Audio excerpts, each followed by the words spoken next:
banyak sekali masyarakat yang bahkan bukan hanya kepala desa saja ya yang meminta dana aspirasi, tapi di sini dari Endro Center lebih mengutamakan kepada kinerja atau kerja dari relawan itu sendiri gitu. Karena diakui atau tidak ini memang fakta ya. Karena yang membantu Mas Endro ini adalah relawan. Memang. Entah relawan dari relawan murni yang relawan kita buat, ataupun relawan dari partai yang menaungi Pak Endro seperti itu ya. Kita tidak akan menutup mata. Saya kira begitu.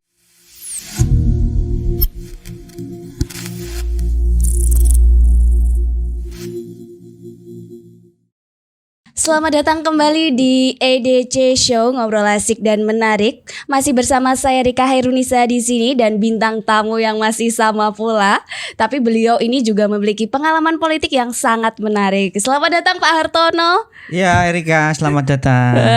Ya, gimana kabarnya Pak? Sehat ya? Alhamdulillah sehat Erika. Erika sehat? Alhamdulillah sehat juga Pak. Oke, hari ini kita akan membahas tentang dana aspirasi Pak. Dana aspirasi, oke. Nah Pak, di lapangan sendiri ini dana aspirasi ini masyarakat menimbulkan isu bahwa dana aspirasi banyak yang diselewengkan gitu ya. Oh gitu. Iya, tentu hal ini ada yang mendasari Pak. Nah di sini saya melihat bahwa dana aspirasi ini dikuasai oleh Dewan, kemudian dipercayakan kepada pihak-pihak yang dipercaya oleh Dewan. Nah Endro Center menanggapi hal tersebut bagaimana ini? Begini Erika dan pemirsa yang ada di mana saja ya, terkhusus relawan Endro Center, terkait hal-hal yang tadi ditanyakan ya, artinya dana aspirasi diselewengkan. Sebenarnya bukan diselewengkan, namun begini Erika, dana aspirasi ini kan muncul setelah anggota DPRD itu melakukan reses serap aspirasi. Setelah itu muncullah judul ya. Jadi kebutuhan dari masyarakat ini apa, nanti diusulkan oleh masyarakat ketika reses dan disampaikan kepada kepala desa. Nah, kepala desa ini diusulkan kepada anggota DPR. Nah, kalau kita lihat di websitenya DPRD Jawa Tengah, itu kan kita lihat ada e-aspirasi itu. Jadi masyarakat bisa mengusulkan. Artinya begitu. Nah, ketika proses ini sudah dilakukan, artinya kalau penganggaran ini kan 1 tahun yang lalu. Untuk 2022 ini kan 1 tahun yang lalu setelah disetujui oleh Dewan dengan kuota tertentu, maka akan muncul yang namanya anggaran TPA itu. Nah, setelah itu baru proses pencairan dari provinsi ke kabupaten. Itu melalui dinas-dinas terkait. Misalkan kalau di provinsi itu kan Dinas Kependudukan dan Dispermades itu melalui, kalau di kabupaten itu melalui Dispermades Kabupaten Pati. Berkenaan dengan baru dicairkan ke desa-desa. Itu pun pencairannya melalui rekening desa. Jadi bukan pribadi ya, melalui kepala desa, dan tekniknya di sana nanti. Gitu. Berarti tanggung jawab berkenaan dengan desa yang akan mendapatkan dana aspirasi ini menjadi tanggung jawab dari Dewan ya Pak ya? Penganggarannya oleh Dewan, dilakukan penganggaran, diusulkan melalui reses tadi, terus diberi anggaran, terus diturunkan melalui dinas terkait. Dinas terkait itu tadi saya sampaikan ke Dinas Pemberdayaan Masyarakat Desa kalau nggak salah. Begitu ya. Gitu. Jadi diturunkan pada Dinas Pemberdayaan Desa. Dispermades. Ini berkaitan juga tentang jalan atau pembangunan yang lainan. Ada yang infrastruktur, ada yang kependidikan, ada yang kebudayaan dan lain sebagainya. Nah, untuk di Pati yang tahun 2022 ini itu sekitar ini di Kabupaten Pati, namanya Bantuan Keuangan Provinsi Jawa Tengah. Nah, ini sudah mulai pencairan ini. Berarti di tahun sebelumnya untuk tahun ini ya? Ya, kalau kita inputnya penganggaran di tahun 2021, berarti masuknya di tahun 2022. Kan penganggaran itu 1 tahun sebelumnya, begitu. Begitu ya. Jadi ini untuk dapil Pati dan Rembang gitu ya Pak? Hanya Pati. Hanya Pati. Kalau setiap anggota dewan itu hanya mendapatkan berbeda-beda. Ada yang saya tidak bisa menyebut secara teknis berapa, tapi setiap anggota dewan itu ada yang berbeda. Karena apa? Karena ada yang menjabat sebagai komisi, ketua komisi, ada yang anggota komisi, ada yang hanya sekedar anggota DPR, hanya anggota DPR saja. Oh, begitu. Gitu. Jadi besaran dana aspirasi ini bergantung pada jabatan DPRD. Alat kelengkapan dewan. Oh, ya, ada yang perbedaannya seperti itu. Okay. Nah, Pak, dana aspirasi ini kan pasti dimiliki di setiap dewannya ya. Pasti ada anggarannya.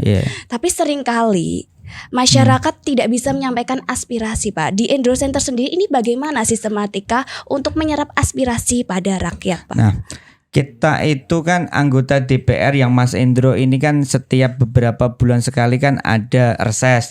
Kita dengan itu. Yang kedua, memang kita kan punya relawan. Jadi relawan ini juga kadangkala memang memberikan masukan, saran. Nah, terkait dengan aspirasi. Jadi kita memilah-milah karena kita itu kan konstituennya kan ada di Pati dan Kabupaten Rembang. Artinya kita harus melakukan proporsional. Jadi kebijakan ini proporsional, kita akan memberikan sesuai dengan kebutuhan dan kemampuan.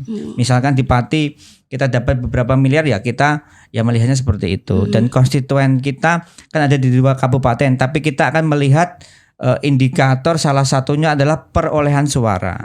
Jadi yang semakin banyak tentunya kita akan semakin memperhatikan. Namun tidak menutup kemungkinan kita juga memperhatikan yang lain. Karena ketika anggota DPR ini terpilih, artinya menjadi wakil Dapil Pati dan Rembang gitu. Oh gitu, Pak. Gitu.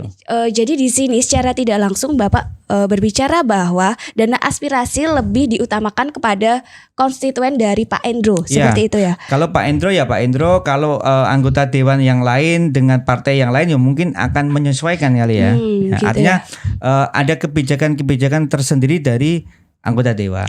Apakah itu tidak menimbulkan kecemburuan sosial, Pak, dari masyarakat sendiri? Tentunya kalau kita berhadapan dengan banyak orang, dengan banyak karakter, itu pasti ada yang suka, tidak suka, itu sesuatu yang wajar, kan begitu.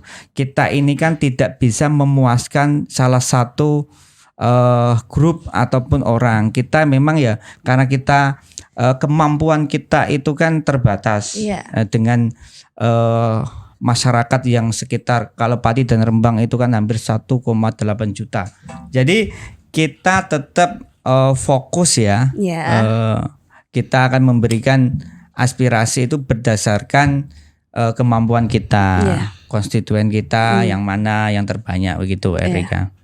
Oh iya Pak, ada nggak sih Pak momen kepala desa atau mungkin pejabat-pejabat desa yang mengajukan diri, aku ingin mengelola dana aspirasi kayak gitu, ada nggak Pak? Jadi gini, kita itu di Endro Center, di relawan Endro Center itu kan memang membawahi untuk Kabupaten Pati itu kan 21 kecamatan. Artinya kita memiliki 21 orang koordinator kecamatan.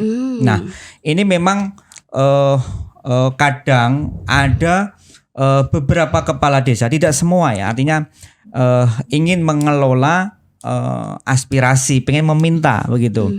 Padahal kalau kita lihat historinya di tahun 2019 kita tidak dibantu kan gitu. Kadangkala mereka ini, saya tidak menyebut siapa kepala desanya, tapi ada. Nanti kita akan berkomitmen membantu Pak Endro di tahun 2024. Nah, artinya ini kan tidak relevan ketika aspirasi ini sebelum dikucurkan sebelum 2024, karena bantunya nanti baru 2024 nanti kan begitu. Yang kita fokuskan sekarang adalah bagaimana kita memberikan fokus kepada relawan yang tahun 2019 lalu membantu Mas Endro. Ibaratnya kita itu ngelapi keringat gitu loh. Kita udah bekerja nih relawan. Bagaimana relawan Endro Center yang sudah bekerja ini bisa ngelapi keringat gitu loh. Artinya begitu. Kita fokus sekarang itu adalah itu.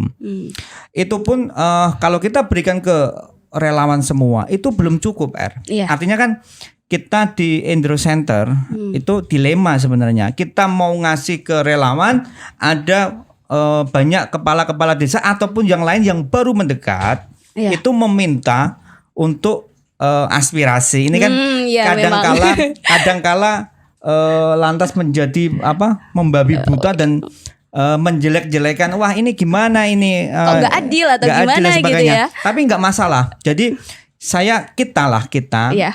di Indro Center maupun secara pribadi, orang yang menjelekkan orang lain, saya menilainya orang yang menjelekkan itulah yang orang jelek, kan gitu. Seperti Meskipun itu. tidak semua kan Iya, gitu. tidak semua. Tapi saya tetap berlaku adil lah ya. Iya. Ketika memang memiliki komitmen yang bagus untuk membantu Indro Center maupun Pak Indro yang Iya. muaranya seperti itu, bisa membantu, bisa mensukseskan Mas Indro, saya kira saya sangat terbuka. Tapi tolong dibantu juga ke saya, Iya. bahwa saya harus melakukan hal-hal yang lebih adil gitu. Iya. Gitu Iya. Jadi saya tidak tidak menyinggung kepala desanya Iya. ya. Artinya ayo kita bareng-bareng untuk mensukseskan Mas Indro dimanapun berada. Yang saya sampaikan kemarin di podcast yang lalu, bisa di anggota DPRD Jawa Tengah atau RI ataupun yang lain gitu. Seperti itu. Jadi banyak sekali masyarakat yang bahkan bukan hanya kepala desa saja ya yang meminta dana aspirasi, tapi di sini dari Indro Center lebih mengutamakan kepada kinerja atau kerja dari relawan itu sendiri gitu. Karena diakui atau tidak ini memang fakta ya. Karena yang membantu Mas Indro ini adalah relawan. Iya, memang. Entah relawan dari relawan murni yang relawan kita buat, ataupun relawan dari partai yang menaungi Pak Indro seperti itu ya. Kita tidak akan menutup mata. Saya kira begitu. Jadi tugas saya adalah bagaimana mendistribusikan aspirasi ini secara adil gitu. Dan tidak memperkaya diri lah ya. Harapan saya ke depan aspirasi ini bisa sebagai alat untuk bersinergi dan membangun desa. Kepala desa pengen membangun desa. Pak Indro juga pengen membangun secara luas Kabupaten Pati dan Rembang begitu. Ya, mensejahterakan ya Pak ya.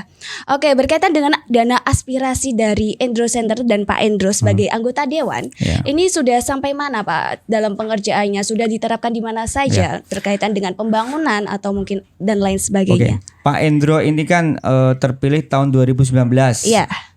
Pelantikannya kan bulan Agustus kalau nggak September. Artinya kan beliau itu masuk ketika sudah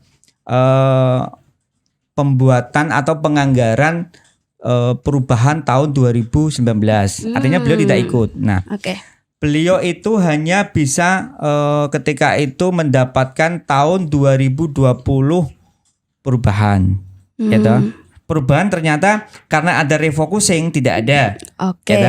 Pak Indro ikut membahas itu berarti untuk tahun 2021 murni. Jadi kemarin sudah ini murni sudah dikerjakan, sudah selesai, nilainya ya beberapa miliar memang. Saya tidak bisa menyebutkan berapa. Nanti jadi pertanyaan kan begitu.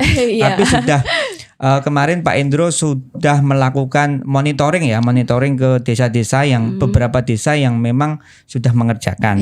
Nah, untuk tahun 2022 murni ini sudah mulai pencairan. Jadi saya kemarin diperintah oleh Pak Indro untuk mengecek di Desa Sugihrejo, terus Pegandan, ini sudah mulai pengerjaan. Pengerjaan apa itu Pak? Pengerjaan kalau di Sugihrejo itu rabat beton, jalan rabat beton. Jalan rabat beton yang kita akan melakukan pendampingan ya. Pendampingan artinya ini harus dikelola dengan baik dan proporsional dan transparan. Kan betul. Gitu. Nah, kalau di Pegandan kemarin saya lihat pembangunan talut jalan ya. Sudah mulai di ini, dan di sana juga sudah ada pekerja secara swakelola ya, sudah saya lihat sudah bagus di sana. Oh gitu. Ya, gitu. Jadi sementara ini baru ada 2 desa Pak? Ada 2 desa, karena untuk pencairan anggaran Banyu provinsi ini kan bertahap. Jadi kan tidak serta-merta langsung dieksekusi gitu kan, ada beberapa tahap. Nah, yang tahap pertama yang kita monitor hanya baru 2. Saya kira minggu pertengahan minggu ke depan mungkin sudah mulai ada pembangunan yang lain. Gitu. Kita masih untuk monitoring itu. Gitu. Pak, dana aspirasi ini kan digunakan untuk pembangunan dan kepentingan masyarakat sendiri. Nah biasanya ada tuh terpajang anggota dewan yang melakukan pendanaan tersebut gitu. Nah banyak orang yang berkata bahwa emang dewan yang melakukan itu kayak gitu. Emang itu duitnya dewan. Nah gitu. Tanggapan dari Endro Center ini bagaimana Pak? Ini yang terkait kenapa tidak hanya Pak Endro ya, jadi semua dewan yang mengusahakan anggaran dan akhirnya cair dan digunakan untuk membangun desa pasti akan memasang banner atau apa itu kan begitu. Itu ini kan politik itu kan sedikit banyak kan mencitrakan diri, ya toh, mencitrakan diri kan.